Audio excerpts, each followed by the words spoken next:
Thank you so much for joining us this morning. I'm really excited to have both Rachel and Chrissy here with us. I want to acknowledge that I am on the unceded and ancestral territories of the Musqueam, Squamish, and Tsleil-Waututh people. I'm incredibly grateful to be on this land, to get to learn from this land, and to really appreciate this land. Before I kind of turn it over to Chrissy and Rachel, one aspect with this speaker series is we try to promote organizations that uplift and provide access to sport. And this year, I really want to highlight Kids Sport, and I recommend everybody go check out your local Kids Sport chapter. They've seen massive increase in usership, and what they do is they provide scholarships to kids so they can have access to sport. So if you can and you're able to donate, I highly encourage you to go and check out your local chapter and support them so that we can get more kids in sport. Okay, so I'm going to turn myself off, and Chrissy and Rachel, I'll let you guys take it over. Thanks, Amy. Excited to be here. I was going to give a little bio about myself just for those that aren't familiar, but really someone who has worked grassroots at the local level, been a coach, been an athlete myself, a varsity basketball player, worked provincially, grassroots coaching all the way through the 2010 Olympic Paralympic Games, then worked in international sport development down in the Dominican Republic and returned to Canada, running big national championships for Volleyball Canada, worked the women's national volleyball team as their team manager, and now doing a lot of consulting on my own, really focused on equity in sport. And with Rachel Rose here to talk about your film, and would love to hand it over to you just to give a little background on who you are, and then also introduce your film, which is going to be our launching pad, the core basis for our conversation today. Okay, yeah. Hi, everybody. My name's Rachel. I am a director, and I made a short film with my partner, Belen Garcia. So she's the co-creator, and we made a short film for the Voices with Impact Festival, called "Are You Hungry?" And it's based on her experiences as a young athlete. And really dealt with questions around overtraining and burnout, and asked questions without really being able to give answers. So my background is outside of sport, completely almost. And that we felt that was a really important perspective because Belen, my partner, who it's based on, she trained competitively for 15 years. And we just see the world very differently, her coming from within that culture and me coming from outside of it. So we decided to make this short film, and it was for a festival that's trying to use film as a catalyst for conversation with mental health professionals. So we hope that our film kind of reaches out to those communities where it's needed most, so universities and high schools, really the audience that it's there for. And just it's a really simple film. It's a really short, simple film that asks a really interesting question, and it's one that my partner and I still can't agree on, which is interesting. But yeah, that's me. I'm a filmmaker. This was my third short. I made another one before the end of the year, which was exciting. And my partner has she played competitively. She was on her national team. She held a basketball for as long as she could walk. Her father coaches the national team. It's really, everything about her as basketball before she got into film and found another passion. So yeah, that's us. And then do you want to give a little more background into Belen's playing career, just for our sporty audience a little bit? 100%. So we're talking the sport of basketball. 100%. So basketball was a part of her life for as long as she existed. And it didn't take long before the stakes of her career got pretty heavy. It came in really, really young.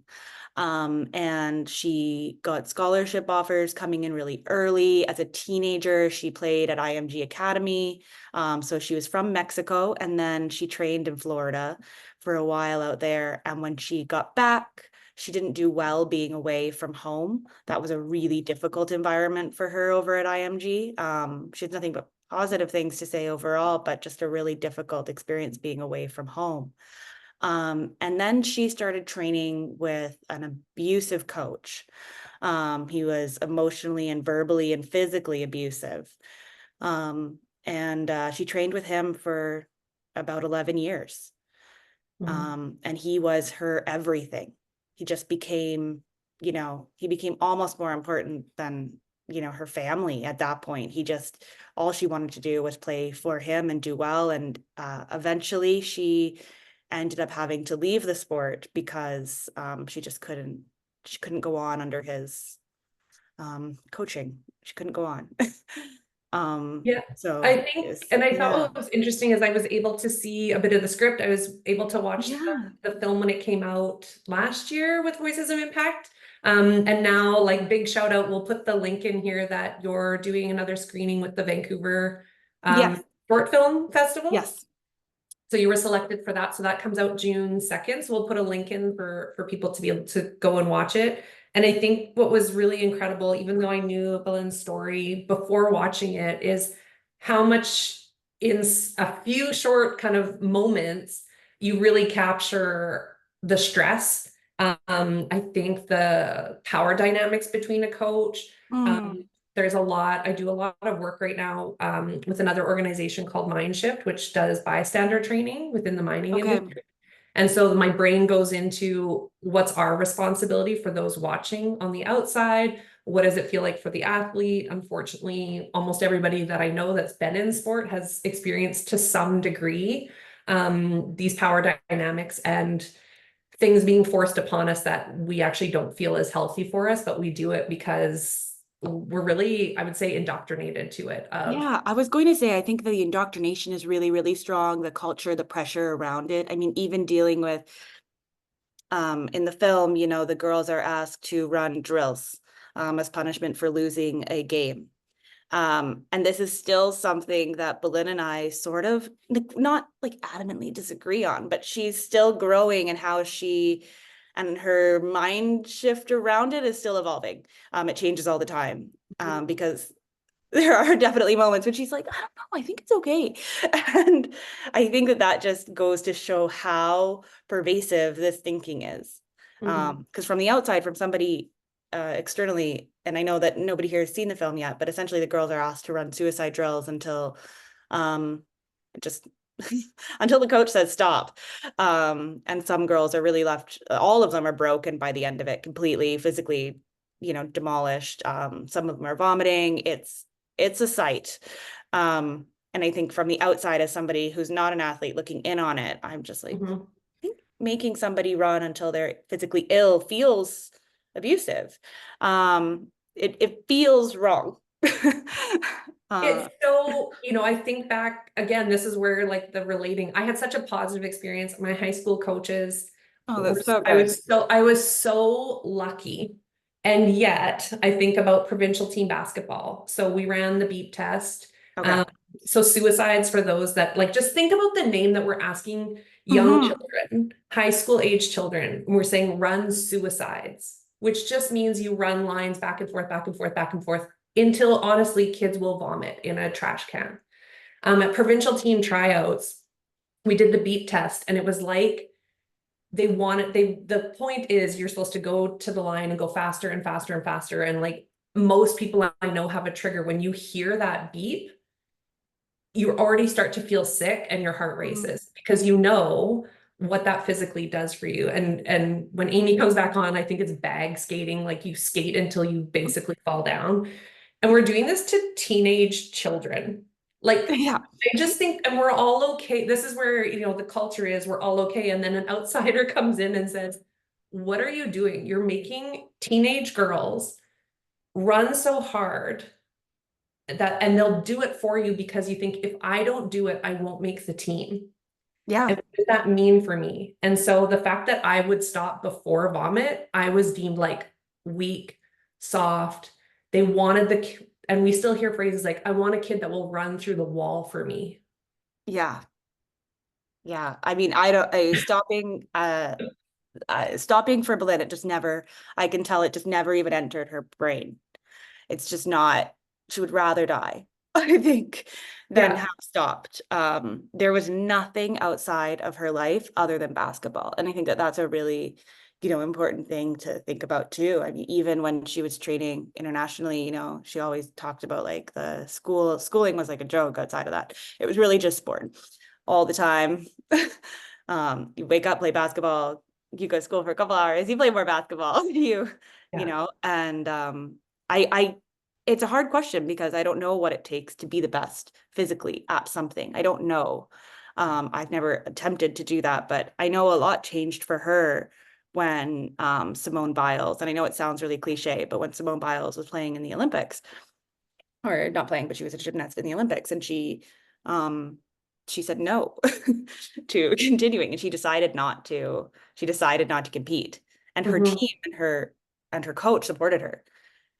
I think that for Belen was a really transformative moment when she started to think a little bit differently. And this is how many years later, how many hours of therapy later, how many, that she's finally starting to feel like, oh, maybe there's a different way. Yeah. Maybe it's not just not for me, but maybe there's a different way. It's incredible you bring up Simone Biles too, because I think Naomi Osaka did the same thing of just then speaking out. And we see NBA players, DeMar DeRozan now has like a YouTube channel. Like Kevin Love wrote a really incredible piece, I think in The Athletic, where we're talking about it more. And so it is, to me, throughout my whole career, it's just incredible that we're even able to speak about it, because when I was going through the sports system, I felt all those messages of no pain, no gain. Like the word grit still bothers me to this day, of like rub some dirt on it and keep going. Like we're sending this message to kids and treating them like the end goal is the Olympics or, World Cup series. And I always think about who didn't come along for the ride, because that's how we're training kids. That's a really great way of framing it. And I think too, it's so normalized right through to the media, like in our depictions of, if we think about films about sport, this is a really common conditioning method. I mean, if you think about Coach Carter, like a classic, there's some pretty abusive coaching practices in there that are really normalized and even celebrated as he's an incredible coach. Look at how amazing he is. Look at how much he loves these kids. Yeah. He does this because he loves them. And I think that's like these messages are so pervasive. I still think about US gymnastics, like that's a whole, but and when we say like unlearning, we often coach, like when you become a player and you move into coaching, you coach how you were coached. You run the drills that you ran, as in even that word drills, like sports comes from that military background. Like we're telling young kids, run this drill. They're grade 6. Like it should be play this game. But anyways, I think of Carrie Strug, where she did that, I think the vault, and landed, and like, I don't know what she actually did to it, broke her foot, but who we've now learned, right, of carried her off, and we all just thought then she competed for the team and how heroic that was. And so now for me, I think looking at the sports system, it's like an unraveling in my head. And so I really connect with what Belen is saying too, about this is what we were brought in with. This is like, we love the drama of sport, I think. And that hero journey that we see, we really love it. And I really connect to the stories, and I like to know about the athletes and what their backgrounds are and what they've overcome. Like, I think that's really been sold to us. But then it's like, at what cost of that one story? Of that Carrie Strug moment now that we have more truth around what was actually happening, how disgusting that moment actually is. That she limped on, and that he scooped her up, and everyone thought he was this big hero, and now we know better because people have shared their stories, and actually we're actually listening for the kind of first time en masse, I would say. Absolutely. It's coming, I think. Absolutely. I think it's sport, but well, and it's just being the wider audience. I think people who aren't in sport, their voices are maybe becoming a little bit stronger too. And I think that's what it takes. It sort of sometimes takes somebody from the outside being like, are we sure, guys? Because, then that gets people from within thinking. And our film really just tries to ask that simple question. Like, it's because it's a really complex answer. I think it's a really simple question, but it's a really complex answer, and is, what does overtraining look like? What does abuse in sport look like? Nothing he says to the girls, like the coach is quite verbally aggressive, but nothing he says is, it was important to us to not use like derogatory language specifically, so that it couldn't be made like, well, of course you can't say that to children. The things that he says are in my mind abusive, but a lot of people who watch the film would argue that they're not. And I think that's a really moment of interesting. Yeah, I think there was a moment, and I don't remember the final like wording in it, but I remember reviewing a little bit of the script and just going through, or even I shared, a coach doesn't even have to say much, just the tone of voice and on the line. Yeah. Just that alone of a coach showing that he's angry or frustrated with you as a team, or just you specifically, like you didn't complete the drill in the time, or you didn't score as many baskets in 60 seconds as he had mapped out in his practice plan. And so you were told, get on the line, which means you've disappointed me. You can't do what I've asked you to do. Now you're punished. Get on the line and run until you can't run anymore. So I really love that about your film, of like, if anyone was just like really overtly, like, it shows the subtlety that I think people who've been in it might recognize for themselves, of like, that's what we're hoping. Yeah. We're hoping that people who are in it can see that. We wanted it to be really subtle. We didn't want it to be a really on the nose film that's just like, well, this is obviously very bad, and everybody would agree collectively. We wanted it to exist in that not so gray area of the stress of actually being an athlete. And we were really lucky. All the girls who are showcased in the film, they're all athletes themselves. They all play for local teams. We rallied with like, I know there was a huge competition that weekend, so many of the girls were away, but we, got kids from CAP and SFU and kind of all over the Lower Mainland and Vancouver to come out and play and run these drills with us, it was so amazing, even just to build that community for them, and for them to see each other in making this film. Because we weren't able to get like one whole team. So everybody was coming from all over the place. And I think that raised some really interesting conversations. And it shows how small the sport world was by one of the girls who ended up coming out actually played for Belen's coach years later, and then moved to Canada. So it just shows how small the sport world is, I think. Yeah, it really is. And I think that like Amy and I were talking earlier about that power of the coach. Like, I remember when I questioned a coach's sort of tactics and approach, or just something he was doing, and I merely said, this doesn't seem right, or, again, I'm not a high performance coach. And the answer back to me was like, mind your business, get your lane. You don't understand high performance, and coach is king. And I think that, and then I was just reading something the other day about abuse, and they said, until we stop glamorizing and putting coaches on a pedestal and holding them, like, we have to hold them accountable. We can't just say this coach is phenomenal. We've seen what happens when this coach becomes all powerful, whether in reality they are or not. And through your film, I also just reflected on how much I cared what my coach thought of me. I was looking for little tiny things to see if I was on the right track. Like, you want, especially girls, I will say, we really, and especially high performing girls, we want to please, we want to be perfect, we don't want to make any mistakes, and we want to be like highly regarded. So you will do whatever that takes for that coach. So like, you're already set up in this really, I would say, dangerous situation. And then if we don't put barriers around that to safeguard and minimize the power and minimize the perception of power, to make sure that those kids know that that coach doesn't actually hold their career in their hands, and that you can take what they say with like a grain of salt, or it's not everything. But we don't. Instead, we just shine a light, we put them on the pedestal. And when I mean, it's hard enough, I think, at any level, but when you get scholarships involved, you know, she was on scholarship through high school and then all through university. And it just really, that was her only way to attend school. She couldn't afford it otherwise. So she went on complete scholarships. And there was no way she would be able to afford to train at a school like IMG. Like they take kids from places like Mexico and they give them scholarships.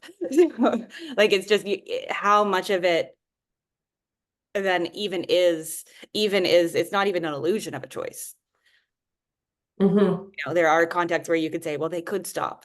But if you're there and you're really, you know, fighting for your spot and you're on scholarship and you have no other way to pursue education or to, like, when an athlete stops performing, I don't know how much the school steps in. You lose your scholarship and you're sent home. Yeah. And like it's, you don't have value to the program. Yeah. Yeah. So we wanted it to be really subtle. We wanted it to exist for those students who, you know, are in the thick of it in a way that felt approachable. Mm-hmm.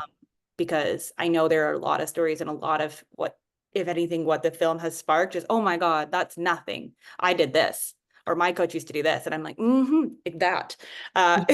Good. Like, okay, we see that that's a problem, you know? So I think it has sparked a lot of those conversations because a lot of people are like, oh, this is nothing. But that just goes to show how normalized it is and how, like, even at the bottom level, even at these lowest level, like your coach is just so like omnipotent, like they're just there. I think watching it, and again, we're talking about a film that's 5 minutes long of just how much packed into these scenes, which just shows the importance of lived experience of how this was infused in there. And I could see the thought behind it. But also I remember, I think I shared with you, was there's people who are going to watch this and not get it. Absolutely. You did warn me. You did. Yeah. And have you experienced that so far? Oh yeah. Yeah. Okay. Yeah. Yeah. Even my own family. My dad's a big sport guy and, you know, I lived with that in other ways, but I definitely didn't play sport probably because of it. And he was like, this is not, I thought this was a film was about abuse. I was like, it is. And they're really interesting conversations to try to have.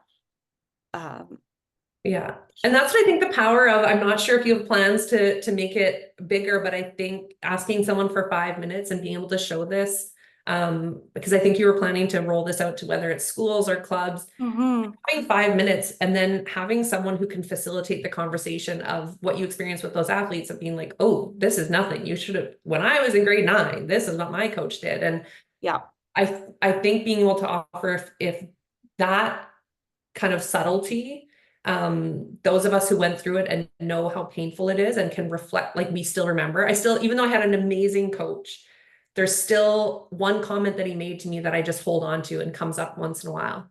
And it was, are you really going to eat that? Yeah, And I remember you saying that to me. I remember. And I was like, this person was so phenomenal, but how much power and how quickly that tapped into like my own, I was eating cookies at recess and he saw me, and he's a teacher, and he just made that comment, like, are you really going to eat that? Thinking nothing, but just how loaded that was. And being able to have that conversation with people of like, just understanding that power of a coach and the influence that they have. And I think one other thing, I know we're already halfway in, but I think, I think one of the bigger pieces of the film was also with all the safe sport and safeguarding policies that we're now seeing in sport, but it's still very much understood, I would say, on sexual abuse. And so Absolutely. what I think you're showing in the film is, let's broaden our conversation and look at what is emotional, psychological abuse, what is scholarship abuse when someone's on scholarship, of holding that over someone. That is very real, that a lot of people have experienced. And then what is overtraining? Like, to me, it's beyond neglect or irresponsible when you're using physical abuse to say, you didn't do what I wanted, therefore I'm going to hurt you. And we see it in gymnastics. There's a great film called Broken, Inside the Toxic Culture of Canadian Gymnastics. And one of the women that shares her story is about how, like, she tore ligaments because they overstretched her, because they're like, no, you need to be able to do this, and just shoved her. And that's a lifelong injury that she'll have forever. Yeah. I mean, yeah, Belen has those too. She's had surgery on both her shoulders.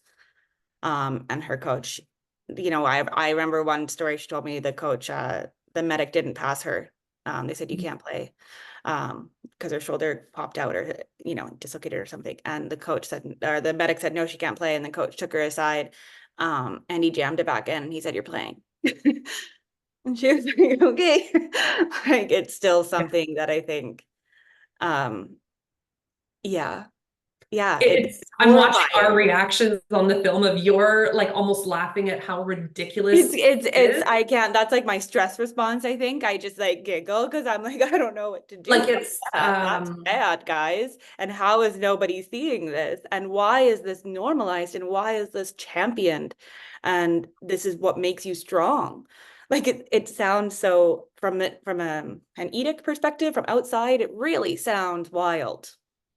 But like it's unfathomable for you. And when you were sharing that story, I'm like nodding and thinking of all the pro athletes that I know that aren't NHL making millions of dollars, just getting shots of cortisol in their shoulder because they're like, whatever it takes to piece you together and get you back out on the court, because that is what you're paid to do. And it's part of that, exactly. It's part of that like bigger systemic issue with sports. And I think that that's what this film tries to highlight. We've seen so many, and they need to continue being made. But films about like the Me Too movement within sport and sexual abuse that happens within sport. And absolutely, like, let's keep making those, but let's also maybe make some films about the broader context that even allows for that kind of abuse to happen.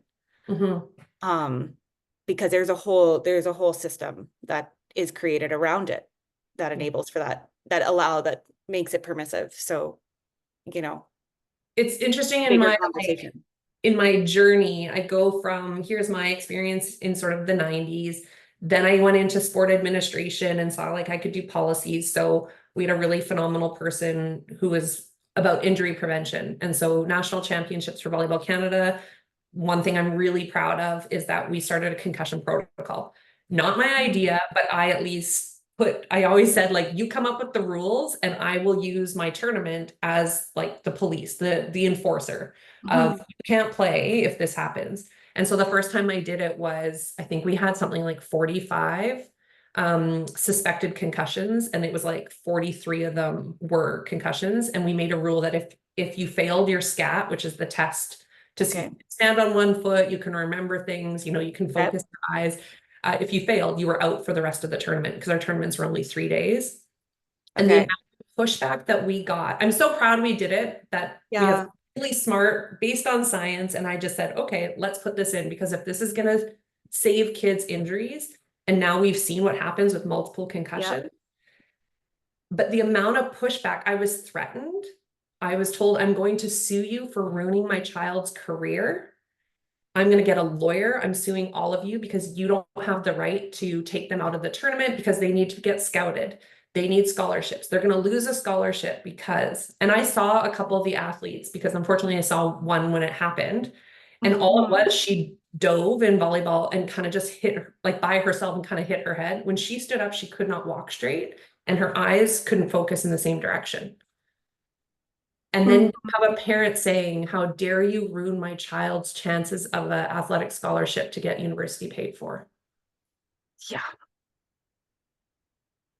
And you're just like, what are we saying? How is this?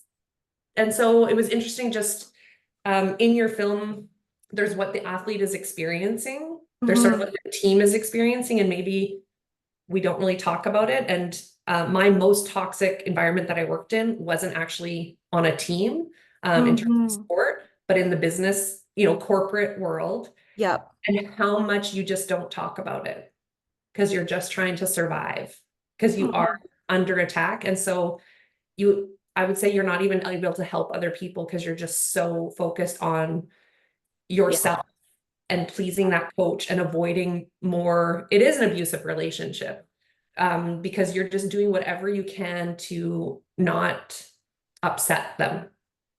Like, constantly on eggshells. We're just doing whatever they say so that you don't get in trouble, and stay out of the way, basically.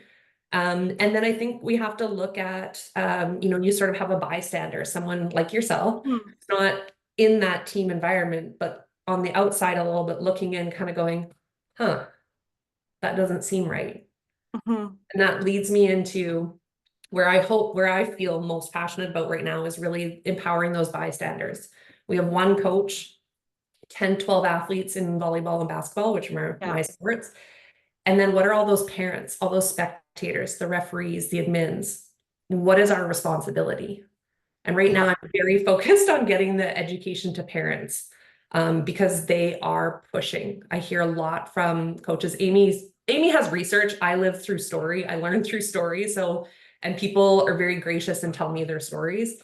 That's how I learn and get fired up about things because I just think how many more stories do we have to hear before we change how each of us behave. But I think it's on that bystander piece as a parent. You're not seeing everything, and we've learned this through Safe Sport on like sexual abuse, but you're seeing the grooming. So I think we're having a better understanding of what that looks like. So what are the things we can actually observe? So I think about, I was just at a lacrosse tournament. I'm not a lacrosse person, but my cousin's daughter was playing. So this is a grade 7. Mm-hmm.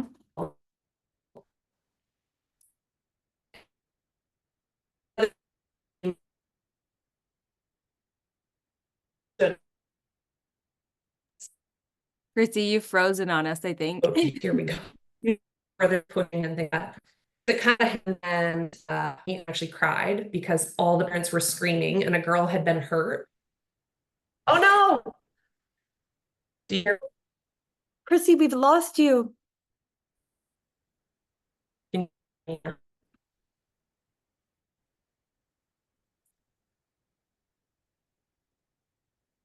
Yes, we seem to have lost Chrissy. We've lost Chrissy. We've lost her. She'll rejoin. Okay. I was like, it was such, I really wanted to hear that. I'm just gonna, okay.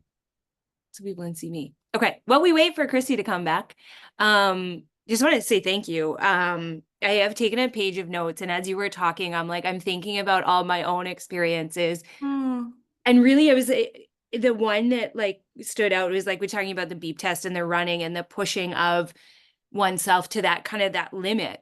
And I was thinking, I was recently, like many situations, I can think of myself even pushing to that limit because we think that's what's required to be the best. And I was thinking about a situation where an athlete was doing a test on an assault bike, which is a terrible thing. I mean, the name of it itself is like, that sounds like it should be renamed. Yes. And this athlete, because they couldn't do a running test, so they were doing the test on a bike. Okay. And as a team, we were standing around them cheering when they were throwing up and still riding. And it was like this idea of like, we're celebrating your ability to push yourself beyond this limit. But then what are we really celebrating? Right? Like, like how are we? I think only athletes have those answers. Like, I don't know that anybody from the outside has the answers of what it takes.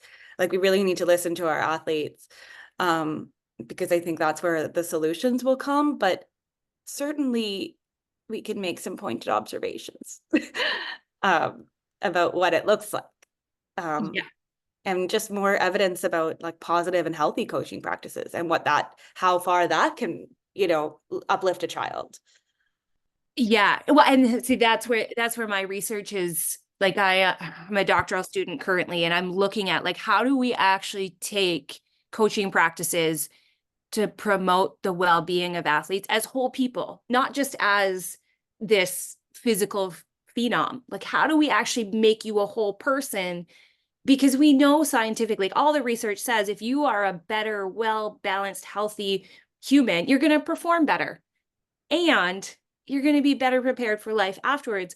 But we still have this archaic, like abusive, let's force you into this state of just like complete breakdown in order to perform.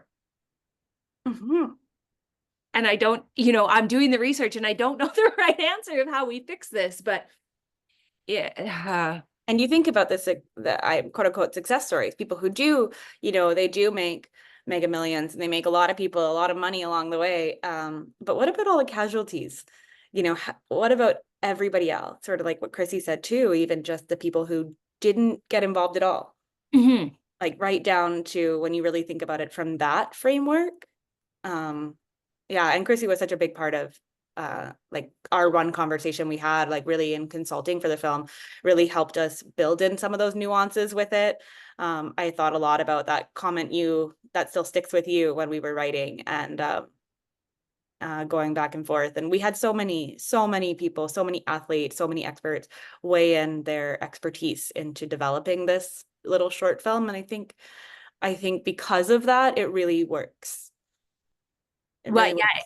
When Yeah. you guys were talking about that, I wrote down, it's like, who benefits by this? This question of like, when we come back, we're like, who's really benefiting by this? And then who's not benefiting? Who are we leaving out? Like, who are we excluding from this? And I mean, we know, I think sport in itself is still very much a point of privilege. And as a kid that came from it, like sport provided me access to university. I wouldn't have had it without. And yet that creates this weird dynamic of, again, what I put into it, because who would I be without it? Like, and yeah, so, okay, I'm just gonna check and see if Chrissy is. Am I not here? Do you see me? You're there, okay. Okay. I came in, sorry. I heard what you were sharing, and I think this is there's two huge pieces for me right now of that coach dynamic. And I think you're talking about like, who does this benefit and why hasn't the change come? And I see it in terms of, if I look at volleyball, so indoor court volleyball has a head coach and they're able to take timeouts and make player substitutions. And I look at the culture of beach volleyball, which you are not allowed to have a coach. And tennis is similar, of like, there's no coach on the sideline. It is the athlete is driving the action. They're making the decisions. And even I think like hearing Liz Gleedle talk, who's our javelin athlete for Canada, of just taking on more consultants rather than these coaches and sort of, but I think the reason why we're scared of making these changes is that those that have been in these coaching positions fear the loss of power and legitimacy. Like, what purpose do they serve? Because I have so many questions about, why do you coach? Why do you put your kids in parents? And dig down to your deepest, most core values and make all your decisions from there. That is like the question I want everyone to ask themselves of like, what is sport for? Who is sport for? Why are we doing it? And I think when you do that, and this resonates with me so much. This is work that I'm doing as, here's who I was as an athlete. Here's my competitive, performing, show your value person. And now as a parent of girls that are just entering like teen competitive sport. So my daughter's in grade 5. Next year is the year she sort of enters teen competitive world. And I hear all the messages. She's already been recruited and offered a scholarship to join a high performing team because physically she has a lot of potential. And I'm using all these air quotes because it's like, but I feel it. I feel the drop. Like, my kid is special. She is elite. She is all like, what if I don't put her in that program? Am I holding back where she could go with her sport career? And then there's me. What do I actually care about for my child is that she is happy and healthy her whole entire life, as much as I can do for her. Putting her on a scholarship at this age to say, like, because of what you bring to this team, we're going to pay for you. And what does that also mean? That's a highly competitive team that's probably traveling to the States. There's lots of money involved. If they're offering a scholarship, it's at least $5,000 for the season. But I feel the pull. I feel that. I feel the like, ooh, am I serving her properly if I don't get her into that stream? And then I have to stop myself all the time and say, what do I actually care about? What actually matters to my daughter? What matters to my daughter is she plays with her friends and has fun. And then people will say, well, then she's never going to be an Olympian. Then she's never going to get a scholarship because she won't have taken this camp or done this team. And then she won't get to that level. And then this and that. And I see the parent, like, they're stressing out about this at age 3 in hockey. Well, if they don't take that speed camp, they're not going to, oh, you didn't put your kid in that goalie camp? Well, then they're not going to, oh, but that coach has the right connections. And then at the end of the day, I have a big feeling kid who's very like sensitive. She's got that whole, I only care about my friends and what I mean to my friends. And that's how I have to like parent her. And so I kind of put this challenge out to parents of, I get it, that draw of my kid's got potential. Or even if they don't, it's like, but if I put them in that camp, that will advance them and that sets them up for success with that team. And then if I get on the rep team, then I can go on the travel team. And then if I get on the travel team, then they can make the, and then they're going to get a scholarship. And I feel that pressure. And then I think I'd rather my kid writes beautiful poetry and gets an academic scholarship and goes to study university that way versus burn out her knees and shoulders trying to perform at the highest level as early as possible. And it's hard because there is, like you said, an element of truth to it too. That's undeniable. You know, if you do train with somebody who has really strong connections, or if you do, you know, attend and you are met, you know, if you play against the right athletes, if you train in the right way, if you are exposed to the right experiences, you will be better. Like there is something truthful about it. Yeah. Yeah.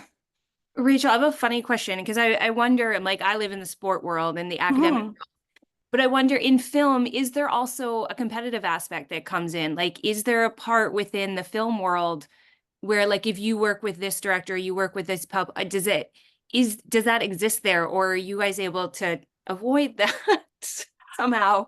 I mean, I think in film, we're all competitive with each other. You know, I think it's just that culture of seeing on social media and seeing like different, all we see are people's highlights, you know, oh, this person got this grant and this opportunity, and oh, they are making their first feature by, you know, 23, and oh, it went to this festival and that festival and it's successful because. So I think like we are inundated with that, and it's a capitalistic way of looking at production and what it means to be productive or like a good member of society, or success.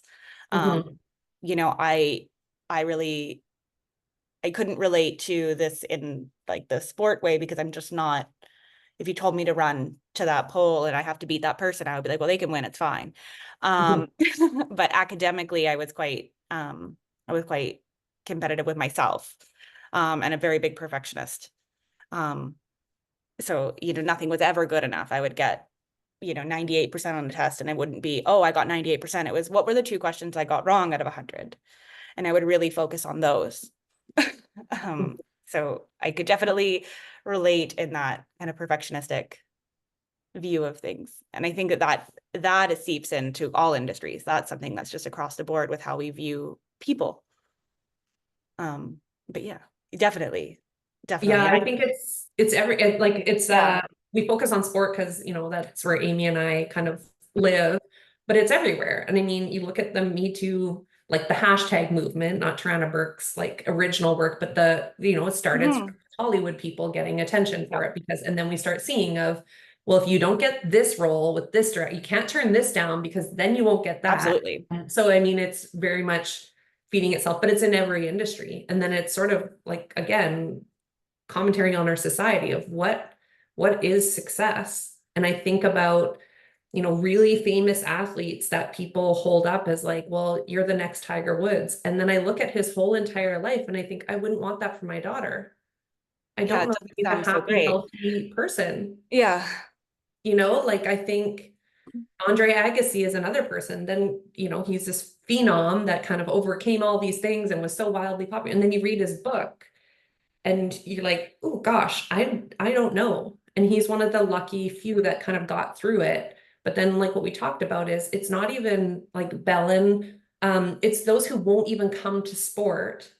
Like what you said, you won't even come to sport and all the wonderful benefits it should have for people because it is so toxic right out of the gate.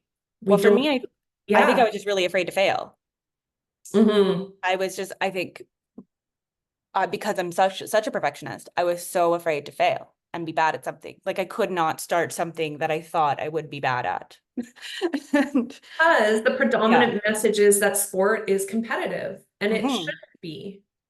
Like I've changed how I offer after school programming at our school. So I mostly do it for just girls because I have daughters and this is like the world I'm in and they need more support because they're not coming and they're leaving sooner.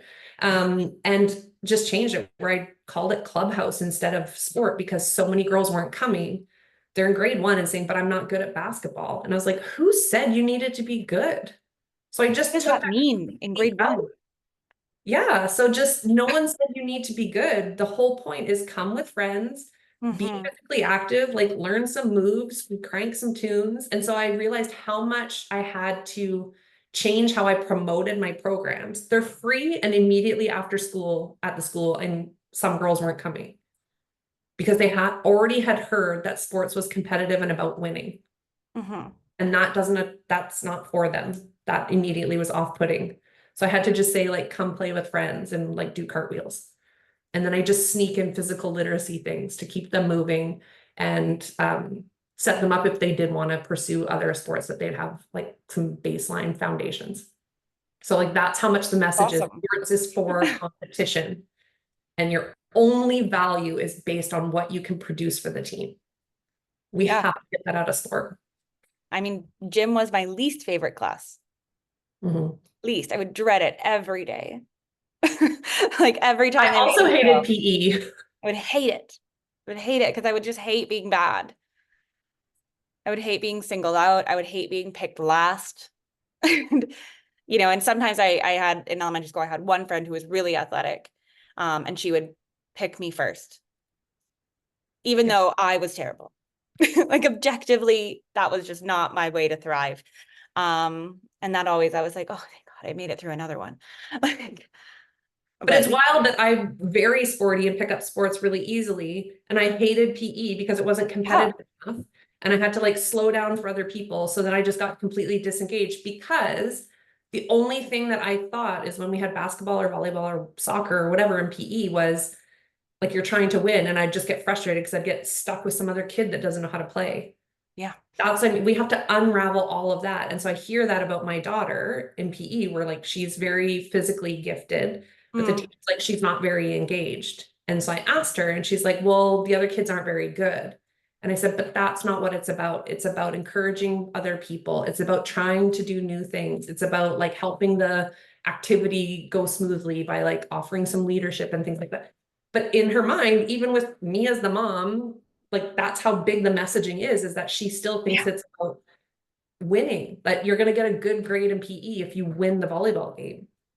And it's not, it's about, can you show leadership? Can you be a supportive, kind person? And so I just think how much we have to overemphasize that to get rid of, feels like 100 years and just bombardment of everything, of the only thing that matters is hitting as many 3-pointers as possible. And that's the only way that we can measure success.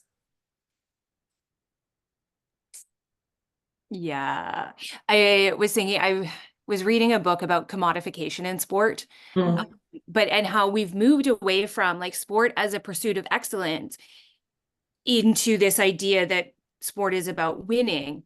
And even in the way that, like, if we say pursuit of excellence, it's like, whose pursuit of excellence are we pursuing? Is it my own? Or is it this set standard of, and so where for me, I'm like, if it's a pursuit of excellence, that is self-determined of you. What is your excellence today? How do we create an environment where you feel like you can show up and do what's best and most needed for you today? But we fight such a hard culture, and these parents that want, you know, this constant push to above and all, you know, and this sense that winning is how we market and winning is how we, you know, fund and determine success. So, but yeah, the other thing that just occurred to me, like tying what you just said, Amy, back into the film was also, and I can't remember exactly how it ended because I'm thinking the other script of like the person in it, the athlete in it is so drowning in these messages. And then we say, well, if something's wrong, just tell people. Yeah.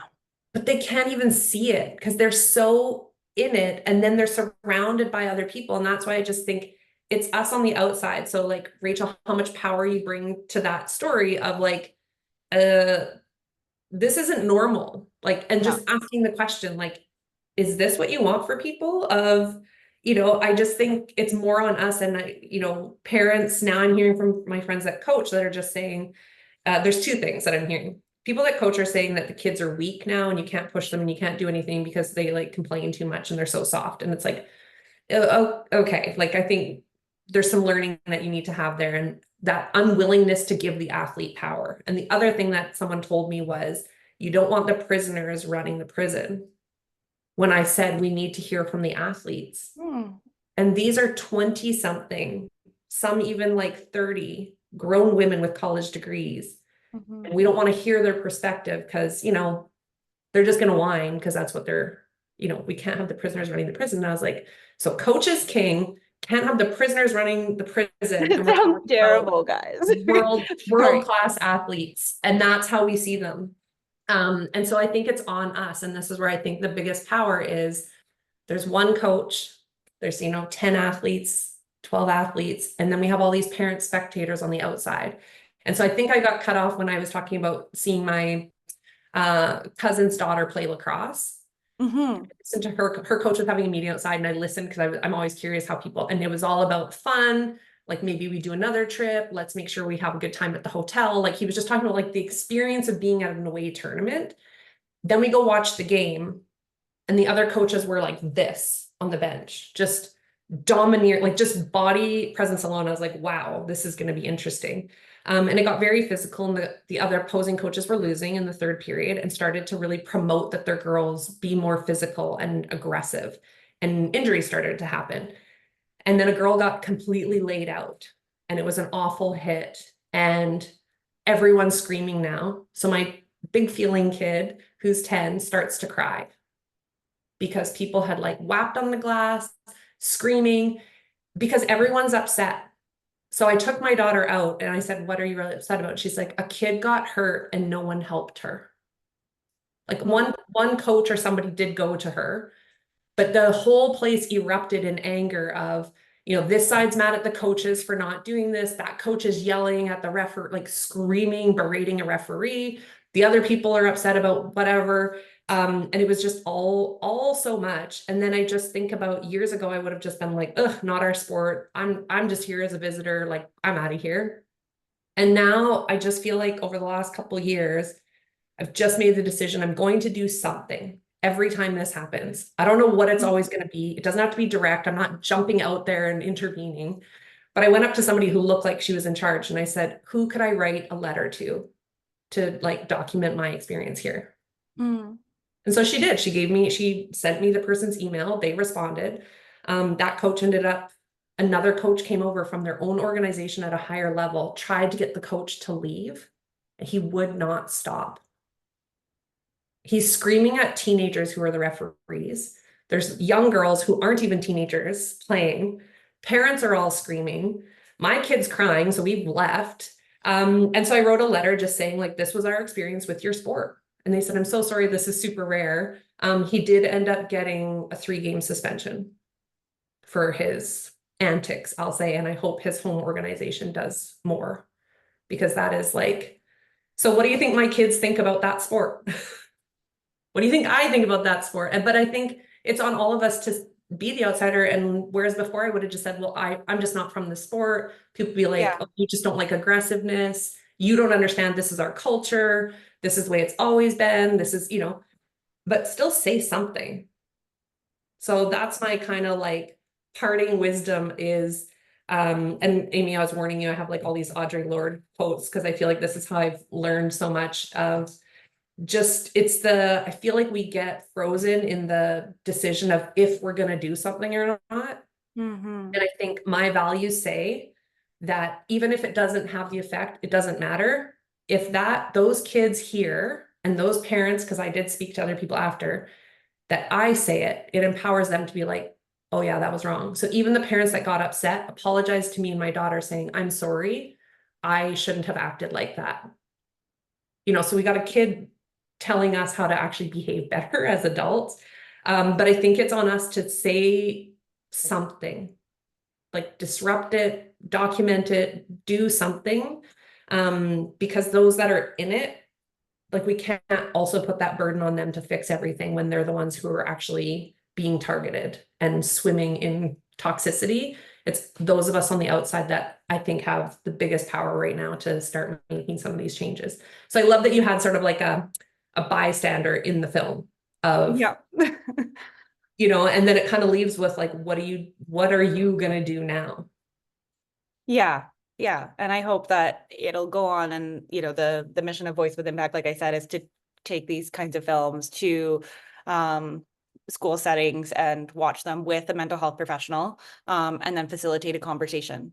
And like there will inevitably be athletes in that mix, and then people from, you know, different disciplines, because I think this problem, like, you know, we all said here, it's in every discipline. It just manifests differently. But it's everywhere. Yeah, so I hope that it goes on to have that life ahead of it, but it's nice too when, you know, we can get screenings like the Vancouver Short Film Festival that will, you know, get this out to even wider audiences, because those are still just audiences of students. We don't get parents involved necessarily in those conversations. Mm-hmm. So I will say, so June 2nd, Vancouver Short Film Festival, is that correct? Yes. So in person and virtually, right? So you can do both? Yep, totally. Okay.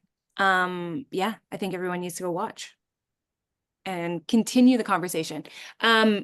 Cognizant of time, I just want to say thank you to both of you, and just open it up to our viewers, see if anyone has questions or comments. You can either use Q&A, or if you want, you can jump on and ask your question. Otherwise, I'll pass it to you guys just for kind of final thoughts before we wrap things up.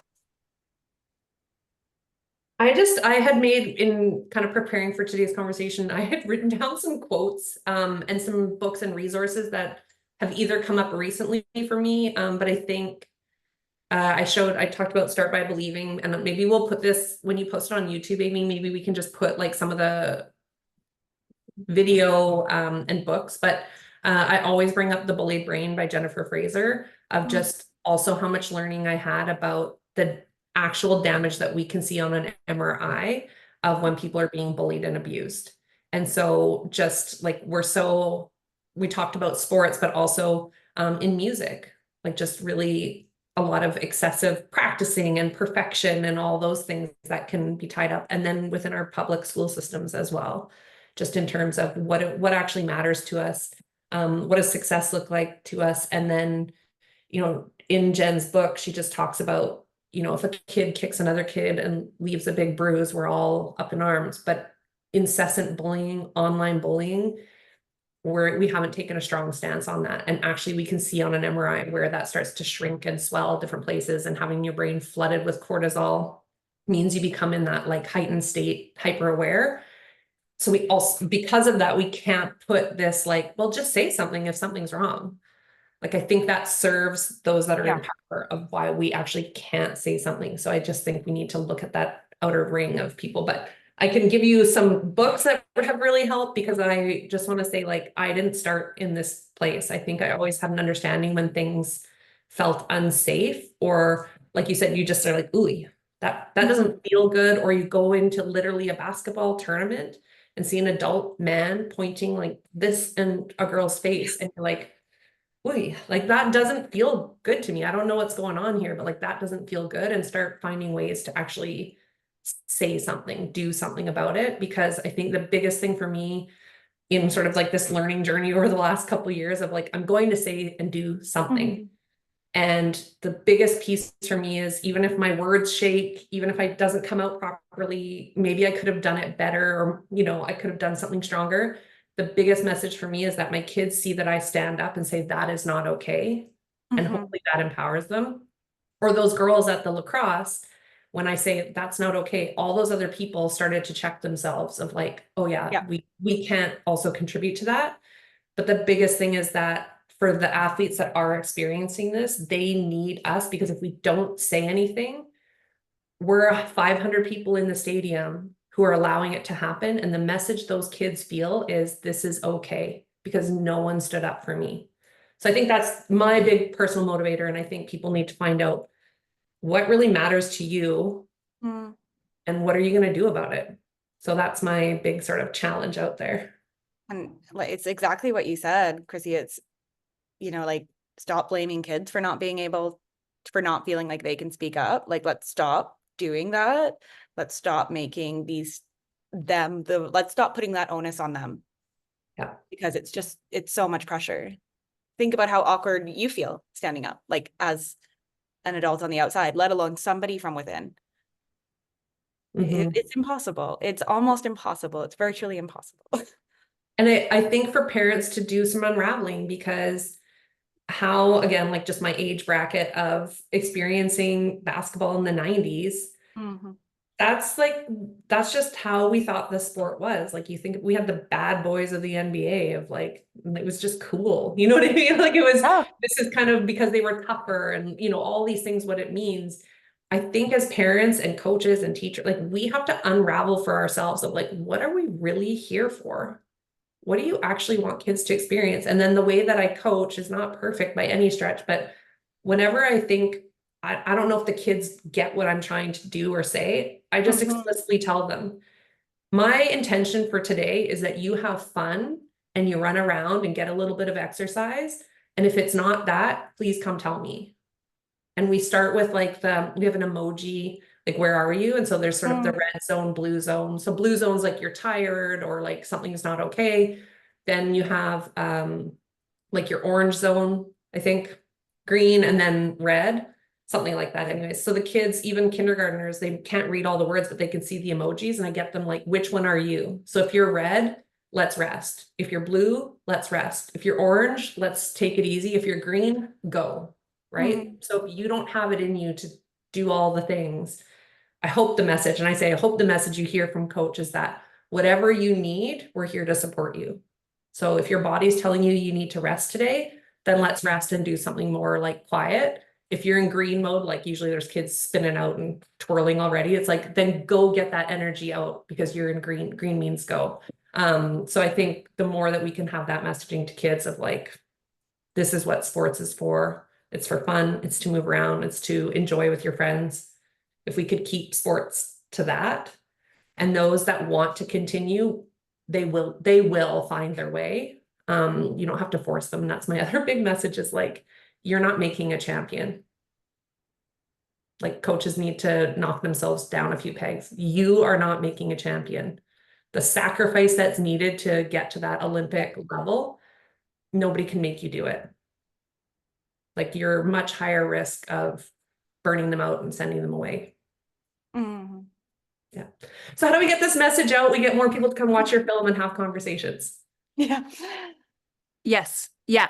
And I think that's a great ending note, Chrissy, of like, it's not our job to make champions. It's our job to, help people find something that they love and that, creates a space for them to really decide to choose greatness, not because we create an environment where they feel that's necessary. So I highly encourage everyone to go watch the film. Thank you. Spread the film and spread the message, because such an important message of that, sport can harm, and a lot of the ways that we allow to continue happen, they are causing harm. So thank you both so much. I appreciate you both taking the time to be here and to lend your voice. And Rachel, thank you for making this film. So. Yeah, no, thank you for having me, and thank you for this platform to, help get it to more people. And Chrissy, thank you so much for that conversation. You were truly a wealth of knowledge when we were, even in the imagining and development of the film. And just so thank you for continuing to help us on this journey. I know, and I just keep thinking, I think about the schools and how we can connect more people. And then I think from that conversation we had, I just think I need to share it with people that need to hear it the most, because oftentimes it's those that are already on their journey this way. And now I got to make a list of people who'll be like, that's nothing. That's nothing. Like, that's the response. Those that you think are going to say, well, that's nothing. You should hear this. Or that's how you make champions. It's those people we need to get that film in front of, so that, and then have that conversation of like, what do you think happens after this? What do you think mental wellness, physical wellness happens from here? So thank you. I think in sport world, I think bringing some art to it where we're not talking about a specific person and situation. It's just like, there's enough there to spark all of this conversation. So hopefully people watch it and then go share that with their families and have these conversations about what actually matters to us and what's actually important.